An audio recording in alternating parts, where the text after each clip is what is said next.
I'm getting off point, which seems to be a thing I do.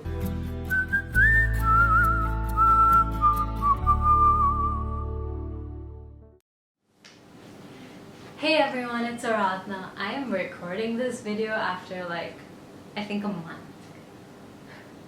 So the snippets you see within this video, I don't actually remember a lot of that day. If you like people who go off tangent, not just when they're doing off tangent thoughts, subscribe, because I will never stay on track in any video. Okay, maybe one video or two, but most videos, never on track. So I mentioned in a few of my earlier videos that I was going to visit my parents, and while I was there I was planning to go to the library because I haven't gone to the library in Malaysia yet. It's not so near home, and the one in Singapore I know, I love, I grew up going to. It was sort of my home away from home. I used to study there, I used to hang out with my friends there when I had a couple of nephews come to visit. Without fail, every trip we would go at least once to the library. Very flattering story for me is that when I got engaged and I was getting married, those nephews turned to their mom and went, "But who's gonna take us to the library now?" It made my day when I heard that. Now they're adults, so I'm pretty sure they go to the library on their own, but still fond memories of the place. And I thought that this trip I could take my daughter to the library. I was so excited about it too. And then the day of came and she had a fever. It wasn't a very high fever, but she had a fever. So I gave her some medication. She was clinging to my mom. She's very close to her grandmothers, both sides. So she was clinging to my mom, and I went out with my friend to the library and I didn't get a chance to take her.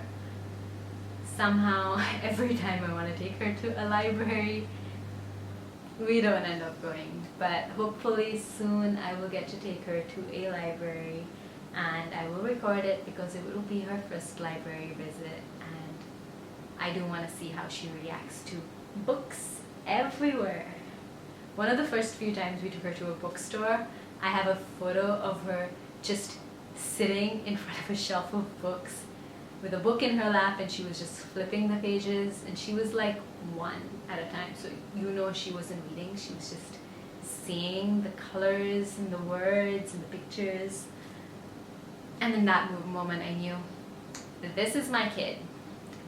This is definitely my kid, and I have a chance to turn her into as big a book nerd as me.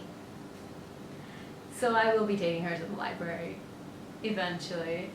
Maybe the one here where we will both be experiencing it for the first time, or maybe the one in Singapore, my next trip, whenever that is. In the meantime, a little bit of a library tour of the Marine Parade Library in Singapore, which I love, where I went, dragged my best friend, and we walked around and I was taking photos for my bookmark shop and for Bookstagram, which didn't get used, but I do have a new Bookstagram icon that I really like. My friend took a photo for me, and I was just seeing the place. So the library is huge because it's also the community center. There are a number of libraries in Singapore. We are very, very lucky. The National Library Board has a lot of branches, so each part of Singapore, despite the island being really small, does have a library. The libraries vary in size and they vary in amenities because, again, community centers, and most, if not all, of the libraries have books in multiple languages. You will definitely find Malay books, Chinese books, English books, and Tamil books. The number of books in these languages vary over the locations because, well, there are certain areas in Singapore that have more Indian people or more Malay people, than others. It is a remnant of the colonial times. It kind of sucks, but it is the way it is. Anyways, the Marine Parade Library. Huge, love of the place, 4 stories. 4. Yeah. Well, technically 3, and one is in between, so it's like half a level, but still. Big. I did not realize how lucky I was growing up in a place where books were so accessible until I moved away. Now I go back and I'm just like, how did I not realize this? Seriously privileged. Okay, so we enter the library, big, relatively big open space, and you have your adult books on this level. You also have the borrowing stations, and you have at least 2 shelves of recommendations from the libraries. And you have the librarians on this floor where you can ask for help or sign up for a library card. Fun fact, these days every Singaporean born gets a library card without having to sign up for it. I think maybe you just have to apply for a birth cert and you get a library card. Because when my daughter was born, within about a week or so, we got a letter from the National Library Board holding her library card. She was less than a month old and she had a library card. It's very cool. Also, fun fact, growing up, I used to borrow my mom's identity card or IC to borrow more books, because when I was a kid, each library card or IC could borrow 4 books at a time. I used to read a lot in primary school. I could finish like 20 books in a week maybe, because you know, kids' books a little bit thinner, words are a little bit bigger. So I would have my library card, my mom's IC, and once my sister was old enough to have her library card, hers as well. 12 books. And you have 2 weeks to read them all, and I used to read them all. Then the number of books you could borrow became more. You could borrow 8 books. I think now the borrowing limit is 8 books each time you borrow, and on occasion they do allow you to borrow more. The National Library Board has this whole reading more thing. When I was a kid, it was read more English, because a lot of people used to speak their mother tongues a lot. They weren't fluent, and we wanted to be a global kind of hub. Now it's sort of the other way around, and the Singaporeans want to be more fluent in their mother tongue because we are very, very English language oriented. But yeah, the National Library Board is encouraging reading and interacting at the libraries. So first floor, also on the first floor, a little bit of cafe.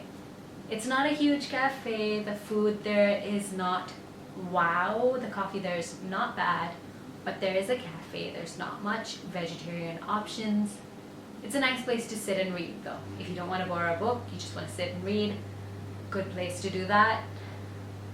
But also if you're borrowing the book, then about a 10-minute walk away there is a shopping mall that has a lot more food options. So I used to borrow books, walk to the mall, sit there at either the coffee shop or a Subway or whatever had decent vegetarian options, and sit and read for a few hours.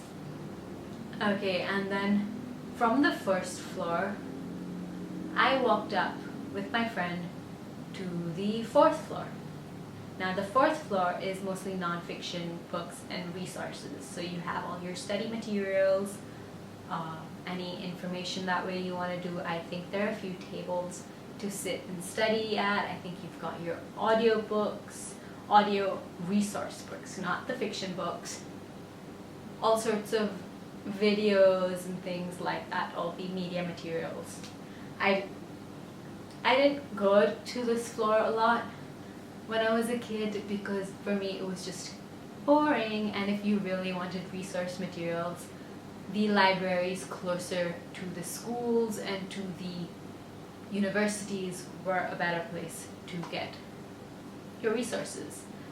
But also the National Library Board is really cool that way, that you can, if there's a book you want that is not in your particular branch, you can make a request at the branch and they can get it transferred from the other branch for you with no charge, obviously with no charge, because again they were encouraging reading and learning. So now, third floor, I didn't this was my favorite place when I was a primary school student, and now it's even cooler.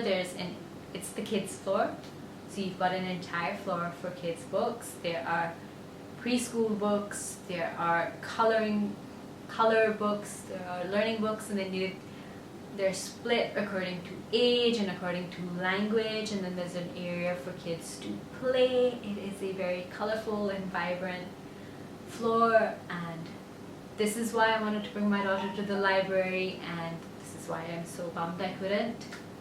But yeah, not fun. I was really glad to know that the Arusha books are available at the Marine Parade Library. The Kiranmala series are also available at the library. I'm hoping the rest of Rick Riordan Presents will be available at the library soon. My favorite floor when I was a teenager and currently still is the half floor. This is not the second floor, it's called M when you step into the elevator. This is the young adult section, obviously. Now these books they're not as many shelves. They are broken down just by name. There's a section for graphic novels, and there is a section, I think the graphic novels and the comics are broken up into thicker graphic novels and comics. I don't really know that well. But there are about 6-7 shelves of young adult novels. Unfortunately, not all the young adult novels that we talk about on BookTube or in book blogs are available. A lot less diverse titles than I would like, but my friend and I did find We Hunt the Flame. We did find a few other books that I was trying to convince my best friend to borrow, but because of her work schedule she only wanted to borrow one, and she borrowed We Hunt the Flame. Now this is the floor where I ended up taking a whole bunch of bookmark photos. So if you follow my shop account, you will see bookmark photos from the library. Thankfully there weren't that many people around, so it didn't look very weird. I was kind of sad to find that some of the books that I used to borrow as a kid weren't there on the shelves. I'm not sure because they've taken them away or they've moved them around, or because they were borrowed. I didn't get a chance to check the online catalog for that. But yeah, this library was my home away from home, and I was very, very lucky to grow up in a place where books were so accessible and where my parents were willing to let me read as much as they did.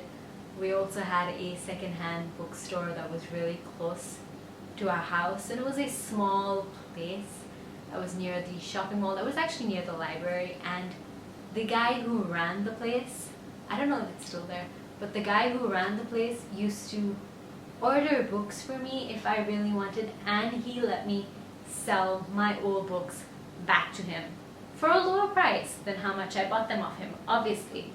But I could sell my books back to him, and yeah, I never realized growing up just how lucky I was. I am.